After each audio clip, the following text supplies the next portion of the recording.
If your GDF5 mods folder is empty, then follow this video steps.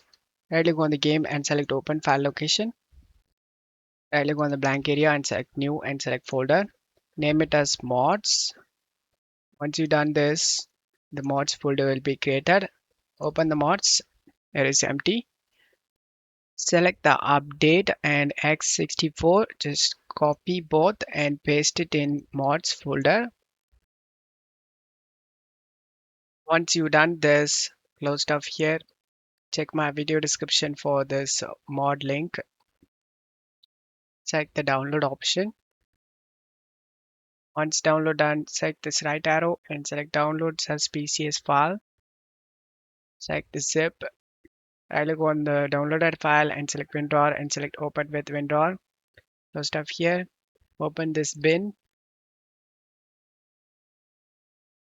And now you need to go to GDF5 in OpenIV and select the edit mode and select yes and select this ASI manager. Make sure all of these three are installed.